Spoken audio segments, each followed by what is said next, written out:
Hi, I'm Caleb Giddings from Gun Nuts Media, and today we're going to be reviewing the Ruger LCRx in 38 Special.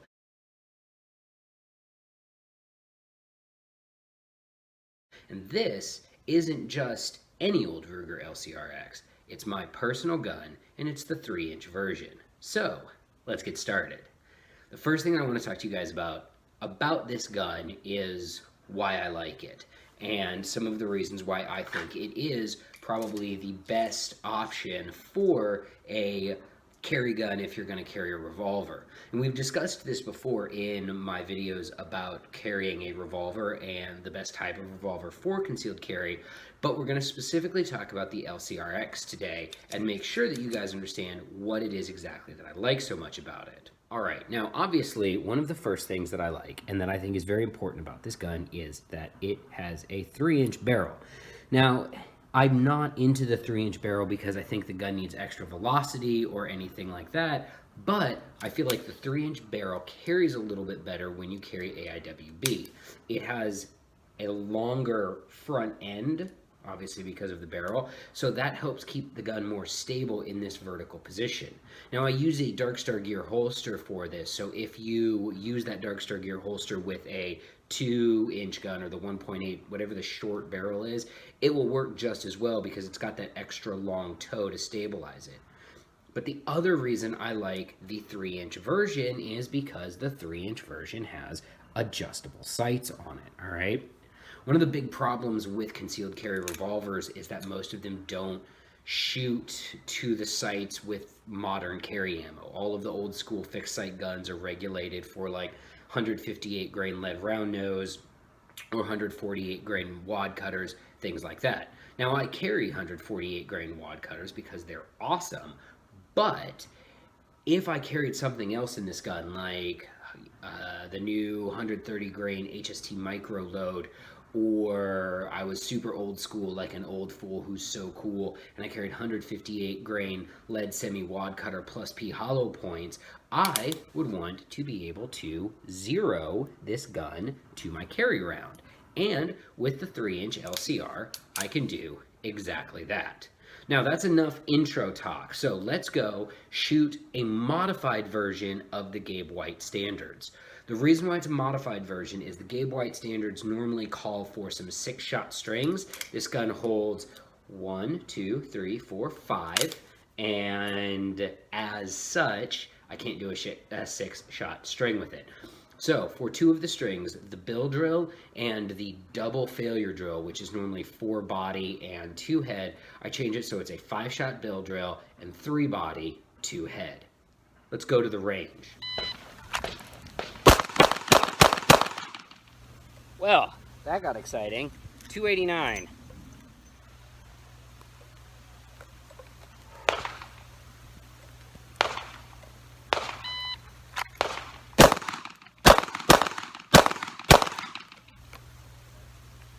.407.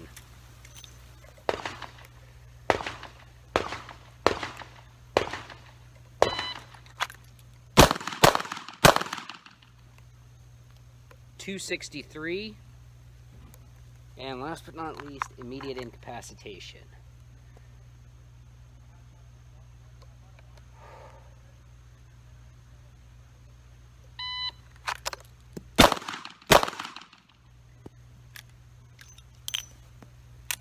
What was that? 233. Let's go look at our shitty hits. Down 1, 2, 3, 4. As you can see, the rain did not make that a particularly pleasant experience for me being out on the line, and it continued. The gun shoots just fine. I was not shooting particularly well on the Gabe White standards, and part of that was because I was having problems getting my support hand grip established on the gun, and that is in no small part because of these stocks. Now, they're not bad. They're really not. But the problem is they're very thin. As you can see, I can wrap my entire dominant hand around this thing and leave almost zero surface contact area for me to get my support hand on. When I do get my support hand on this gun, it's basically just gripping my strong hand. And as a result, in the rain, with my hands being wet, this hand was flip-flopping around a little bit. But that's not the end of our shooting evaluations. Obviously, we still have the IDPA 5x5 standards to go, as well as some groups to shoot. So let's go back to the range, shoot the IDPA 5x5 standards, and then we'll talk about shooting this gun for performance in compromising conditions.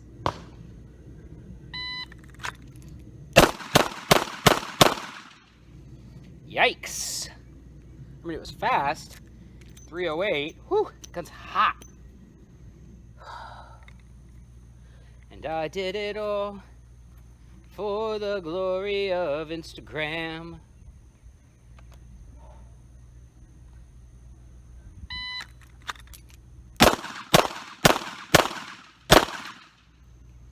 That was 4 to the body and 1 to the face in a 402 clean. All right, now we're gonna do 5 strong hand only.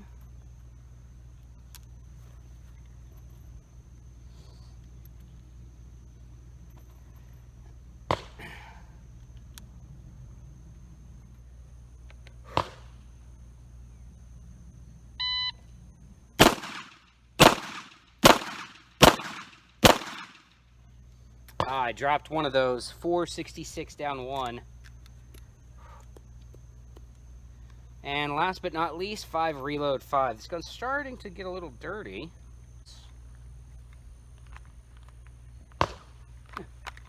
Gun's hot. It burns my widow skins. 5 reload 5.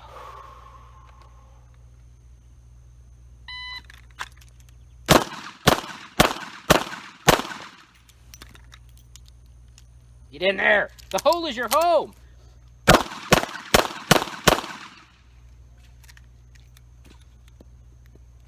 $11 flat.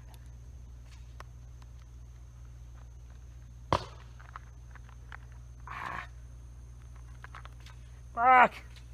I can't put my gun away. Alright. Fucking shit. Let's look at the scores. And then go shoot some groups so we can be done with this shit. Alright, I'm down 1, 2, 3, 4, 5. Whatever. Okay, so let's talk about that. After you add up all of my times and the 5 points that I dropped, my total time on the 5x5 would have been 27.76 seconds, which is about 3 seconds too slow for a master class time on the IDPA 5x5 classifier. Reasons why that happened. 1, the reload sucked. My reload sucked. It was a bad reload. I gave away pretty much the whole classifier right there. Obviously, I also dropped some shots, which I shouldn't have done, but a big part of that for me is that I haven't practiced reloading this gun in ever. I shot the video on how to reload it many months ago, and since that video where I shot it and talked about reloading methods, you know how many times I've reloaded this gun on the clock? 1, and you just saw it, and it wasn't good. And a big part of that is because when you're carrying guns like this, when you're carrying these little guns, these little revolvers, whether they're J-frames or LCRs, reloading them is not easy, all right? You have a small area to hit with a small number of rounds. Everything is condensed and compacted, and reloading a revolver is hard enough as is. It gets harder when it's a revolver this size. So I really did kind of give away the farm with that particular classifier. But it's not all bad news. As you could see, I was able to actually get my grip fixed that time, partially because it wasn't raining as hard, and because I spent more time focusing on establishing my master grip out of the holster. Now, the next thing I want to talk about with this gun before we go into the group shooting portion of the event is the double action trigger pull. You guys probably noticed that I shoot this gun double action the whole time. For whatever reason, the Ruger LCR, the way it's engineered, the way the trigger is designed, the way the geometry and the springs and blah, blah, blah, blah, all of the science that's gone into this give this gun the best out of the box double action trigger on a production revolver on the market, period, full stop. It is the only double action trigger on a production revolver that I don't feel the need to modify because I can pull it pretty freaking quick with almost zero front sight movement. It is a great trigger, and it's what makes this gun so shootable in double action mode. Last thing we're going to talk about before we move on to group shooting is the cylinder. And you noticed at the end I was having a little bit of problems putting my gun into the holster. Now that's because the Dark Star Gear holster that I use to carry this gun carries it very closely to my body. The cylinder was so hot that as I went to put it away, it would burn my skin on the way down, and I'm a big fucking baby, and I didn't want my skin to get burned as I put my gun away. That's why I had problems with that. Anyway, blah, blah, blah. We're going to go shoot groups now. And I'm going to do something a little bit different, which I'll talk about a bit in the range video, but I'm going to shoot 2 groups with this gun, and then I'm going to explain why. Unlike my normal procedure, I'm going to shoot 2 5-shot groups. The first one's going to be using the extremely accurate Hornady Critical Defense, and the next will be using the round I used for carry, Federal 148 grain gold medal match wad cutters.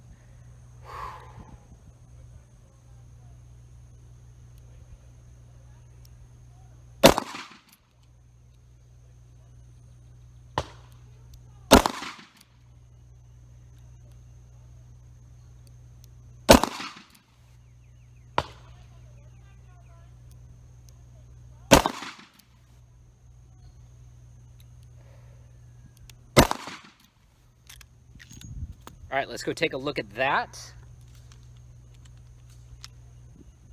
just so we can see for comparison, and then we'll shoot our second group. All right, so I've got about a 3, maybe 3.5 inch group. It's all a little low. That's with the Federal, or excuse me, that's with the Hornady Critical Defense, which are very accurate. And I apparently just suck today. That's not really a surprise. All right, now let's go do it with the wad cutters.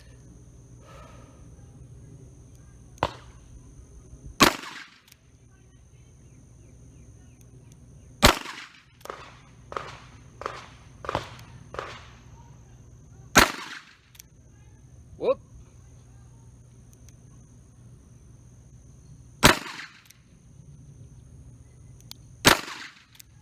Well, I had a good group, but I ruined it because I suck at life. Anyway, let me show you what I mean. Here's most of my shots. See that? One nice even hole on the target, and then I had to do that. And I saw it when it happened too. I saw the front sight come out as the shot broke. Oh well, I will take that. All the bullets touching group at 15 yards and one minor shooter-induced fuck-up back to the studio. As you can see, this gun, with the combination of both the Hornady Critical Defense and the Federal Gold Medal Match, especially the Federal Gold Medal Match, is very accurate and it's very shootable. I don't want people to think I'm getting down on the Critical Defense in terms of their accuracy because they got outshot by the Gold Medal Match. I would be perfectly happy with that group that I shot with the Hornady because it's under the size of the palm of my hand at 15 yards standing unsupported double action. That's a fine, perfectly acceptable group. It's just that the Federal is so much better, all right? 4 bullets into one hole that I could cover with the tip of my thumb, and then one teeny tiny mechanical flyer because I was not having a good shooting day. That's great. That's great, and I would take that any day of the week, obviously. And that's what I want to close on, is an explanation of why I use the Federal Gold Medal Match 148 grain wad cutters. We've talked about this before. Handgun terminal ballistics, handguns all pretty much suck, right? The most important thing that you can do with a handgun is hit people in their important bits, okay? Which means you're talking about a 4-inch circle right about here and a 4-inch circle right about here, all right? If you can't hit that area with a bullet, you're already starting at a disadvantage. So once you do that, you also need to have a bullet that penetrates deep enough to get to those structures. Because if I shoot someone right here in this awesome 4-inch circle because I'm trying to blow their heart out the back of their spine or hit them in the spine or cut their aorta, that's what I want to hit in this area. Heart, aorta, spine, all right? That's what causes rapid incapacitation. I have to have a bullet that goes deep enough to do that, and it's got to go deep enough to do that after punching through the breastbone, cracking ribs, or doing whatever it's got to do, and then hitting my heart, which is like way back here, okay? And that's why we use wad cutters. I know people may think, oh, it's a target round, it's only going 700 feet per second, it doesn't expand. All of those are correct statements. And in 4-layer denim or FBI protocol tests, a wad cutter going 700 feet per second or 650 feet per second will go all the way through the 4-layer denim and end up on the other end of the ballistic gelatin block, all right? It will shoot pert near clean through a person, and it will do it with minimal recoil, minimal muzzle blast, and a tremendous amount of accuracy. That's why I carry wad cutters. And I don't just carry any wad cutter. I carry Federal gold medal match, all right? Are they cheap? No. Do I want to bet my life on cheap bullets? Also no.